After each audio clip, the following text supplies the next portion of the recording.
the permanent rejection of narcissistic injury. Before we begin, if you enjoy thought-provoking discussions on world affairs, psychology, leadership, and international politics, please subscribe to the channel, give this video a like, and share it with others. Your support helps these conversations reach a wider audience and encourages meaningful public debate. Now, let's begin. Look at the rulers governing Brazil, Venezuela, Cuba, and South Korea. In South Korea, which used to be a proud, advanced democracy, a left-wing civic group leader has openly proclaimed that Korea must follow Venezuela's path. Within his own borders, this ruler plays God, deeply suffocating and micromanaging every single detail of the people's daily lives. He restricts personal choices, pressures corporations into forced investments, and overrides market principles with constant extrajudicial meddling. He suffocates critical media by cutting off their revenue, wields punitive power against foreign companies, and tries to silence critics abroad with legal threats. He barks orders at his staff and privatizes state power to crush the lives of citizens, all to display his ruthless authority. He even chains religious leaders and stomps out the minor resistance of innocent citizens. He demands maximum sentences for political rivals, while handing out free passes to his own supporters. Inside that cramped, isolated kingdom, he is trapped in the delusion that he is the center of the universe. But when the stage widens into the international arena, his Tower of Babel collapses. In international halls where national interests and cold calculations meet, his confident face freezes. It is an environment where no one gives him special treatment, and where his domestic authority means nothing. Staring at walls on every side, he finally faces the gap between his self-made illusion of a, quote, great leader and the reality of a lonely dictator. This is not a simple failure of diplomacy. It is the collapse of an ego hooked on power, psychology, the destruction of global trust, international politics, and a clash where illusion meets reality. Eastern philosophy. Power gives a sense of omnipotence, but brings a trap of delusion. The tragedy begins when you believe your judgment is always right. All criticism is treason, and everyone worships you. This applies to arrogant CEOs, self-righteous managers, and dominant heads of households as well. Please share this message widely to help keep power in check and awaken society.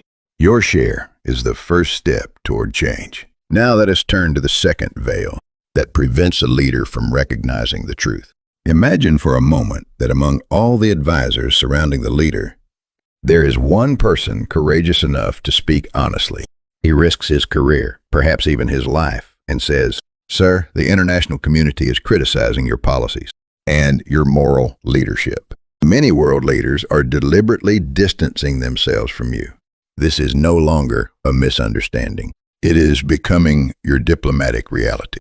How would a psychologically healthy leader respond? He might feel pain. He might experience disappointment. But eventually he would reflect upon the criticism and ask an essential question. What can I learn from this? A narcissistic leader, however, reacts very differently. The moment these words reach his ears, his carefully constructed self-image begins to collapse. Psychologists describe this experience as narcissistic injury, an intense emotional wound inflicted when reality contradicts an individual's grandiose self-concept. To someone with deeply narcissistic tendencies, accepting such criticism is not merely uncomfortable, it feels psychologically fatal. Consequently, the mind activates powerful defense mechanisms. Rather than examining the truth, the leader attacks its messenger. The honest advisor suddenly becomes a traitor, a foreign agent, a source of fake news, someone attempting to destroy the nation. The criticism itself is never evaluated. Only the person delivering it becomes the target. This phenomenon is well documented in criminal psychology. Violent offenders and serial criminals frequently reject moral accountability, even after overwhelming evidence has been presented against them. Some have stood before judges and prosecutors declaring, "Who are you to judge me?" Such statements reveal a profound inability to recognize external moral authority. For these individuals, criticism is never experienced as truth. It is experienced only as persecution. The psychological system, therefore, becomes self-sealing. Every warning confirms the belief that enemies are everywhere. Every criticism reinforces the conviction that others are driven by jealousy or conspiracy. Under these conditions, genuine self-reflection becomes structurally impossible. The tragedy is not simply that the leader refuses to hear the truth. The deeper tragedy is that his own mind has lost the capacity to recognize truth, even when it stands directly before him. The third veil, karmic blindness, the prison built by one's own actions. The final veil is perhaps the most profound. It belongs not only to psychology, but also to philosophy and spiritual symbolism.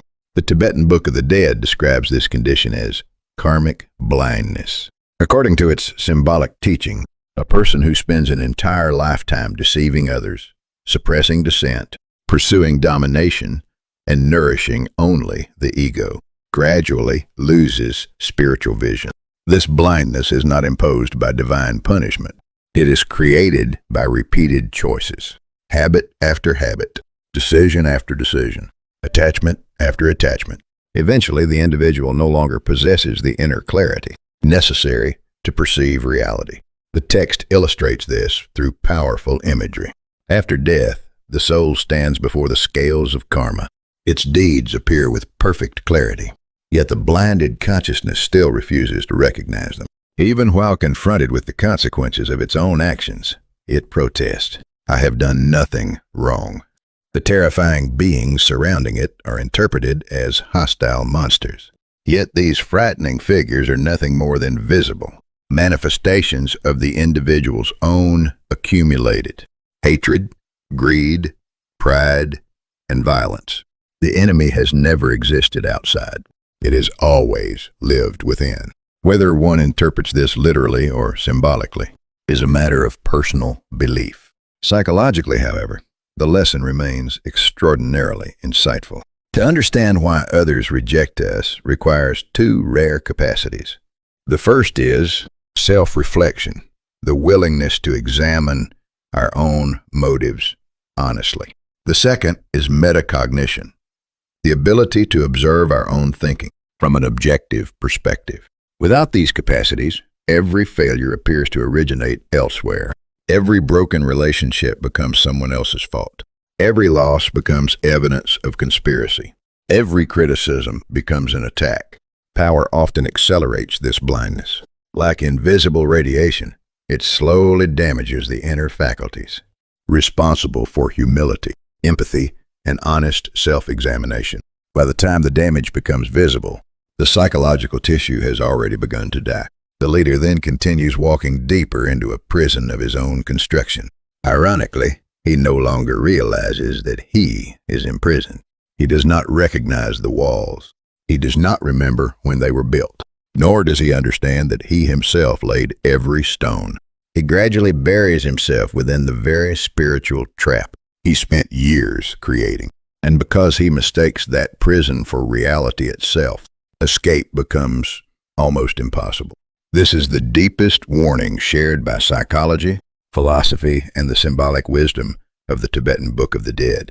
The greatest blindness is not failing to see the world. It is failing to see oneself.